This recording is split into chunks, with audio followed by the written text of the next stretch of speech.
बिस्मिल्लाहिर्रहमानिर्रहीम अल्हम्दुलिल्लाहि रब्बिल आलमीन अर्रहमानिर्रहीम वल आक़िबतु लिल मुत्तक़ीन वस्सलातु वस्सलामु अला सय्यिदिल अंबिया'i वल मुरसलीन अम्मा बाद।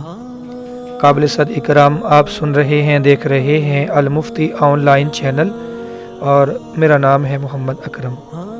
मुअज़्ज़ज़ सामीन, आज एक अहम मसला बयान किया जा रहा है और वो मसला है कि बाज़ औक़ात आपने देखा होगा, आपके इलाके में भी इस किस्म का मसला पेश आया होगा कि एक बंदा नौकरी जॉब के सिलसिले में कराची है या लाहौर है या परदेस में है, तो खुदा न खास्ता वो बंदा वहाँ फौत हो जाता है तो एक जनाजा उसका वहाँ पढ़ा जाता है। वहाँ के जो मकामी लोग हैं, उसके दोस्त अहबाब मुतअल्लिकीन या जिनके मातहत वो वहाँ काम कर रहा होता है, तो वो भी उसको गुस्ल दे के कफन पहना के जनाजा पढ़ाते हैं। फिर एम्बुलेंस में उसको रख के वरसा तक, उसके आबाई इलाके तक वो पहुँचा देते हैं। फिर उसके वरसा और अहले इलाका, रिश्तेदार, दोस्त अहबाब यहाँ उसका दूसरा जनाजा पढ़ते हैं। आया कि शरअन ये दूसरा जनाजा जायज़ है या नहीं, शरई नुक्ता निगाह से इस मसले के बारे में क्या हुक्म है।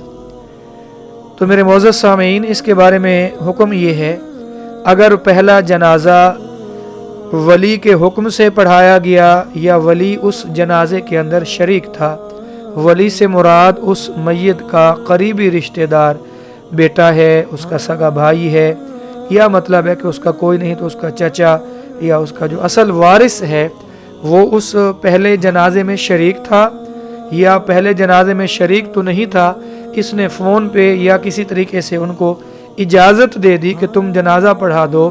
तो जब वली की इजाज़त से पहला जनाजा पढ़ा दिया गया या पहले जनाजे में वली ने शिरकत कर ली वारिस ने, तो अब दूसरा जनाजा अहनाफ रहमतुल्लाह अलैहिम के यहाँ मशरू नहीं, यानी जायज़ नहीं, बस वो पहला जनाजा ही काफ़ी है।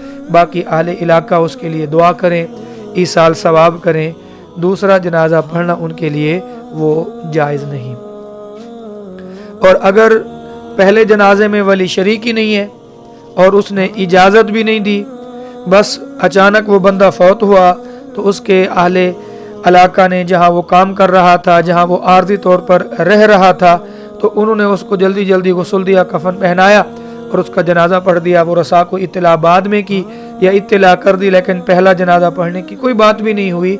और उसके जो तमाम वो रसा थे, बेटे वगैरह या जनाब उसके करीबी वारिस, उनको बाद में पता चला और डेड बॉडी उसकी मैयत वो उसके गाँव आबाई इलाके में या आबाई शहर में रवाना कर दी गई। तो अब ये हजरात उसका दूसरा जनाजा पढ़ सकते हैं। तो ये थोड़ी सी तफसील थी। बाकी जो हजरात पहले जनाजे में शरीक हैं वो दोबारा जनाजा नहीं पढ़ सकते। और एक हीला हमारे लोग यहाँ भी करते हैं, वो इस तरह के बाज़ औक़ात परदेस में जहाँ वो बंदा फौत हो जाने वाला रह रहा होता है, वहाँ उसका बेटा या उसका वारिस मौजूद होता है, वो वहाँ जनाजा पढ़ता ही नहीं है। वो कहता है जी गांव में इसकी डेड बॉडी जा रही है, मैयत जा रही है, तो वहाँ मैं पढ़ूँगा। तो देखें कि वारिस मौजूद है और उसने मतलब है कि रोका नहीं है और ख़ुद उनको इजाज़त दे दी कि तुम पढ़ लो और हम गांव जाके पढ़ेंगे, तो अब भी दूसरा जनाजा पढ़ाया जाना ये जायज़ नहीं है। क्योंकि वारिस पढ़ ले या वारिस ना पढ़े और उनको इजाज़त दे दे तो ये फिर पहला जनाजा हो गया, अब भी दूसरा जनाजा पढ़ा जाना जायज़ नहीं है। उलमा ने इसको मना फरमाया है। बड़े बड़े हजरात इस शरीयत के इस मसले की खिलाफ वर्जी करते हैं।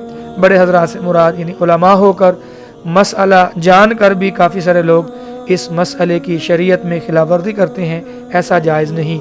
तो खुलासा मेरी बात का मेरे भाई दोस्तों ये हुआ, पहला जनाजा वली की इजाज़त से पढ़ा गया, यानी उसने फ़ोन कर दिया, इजाज़त दे दी कि तुम पढ़ लो, ये शामिल नहीं था, फिर भी दूसरा जनाजा जायज़ नहीं।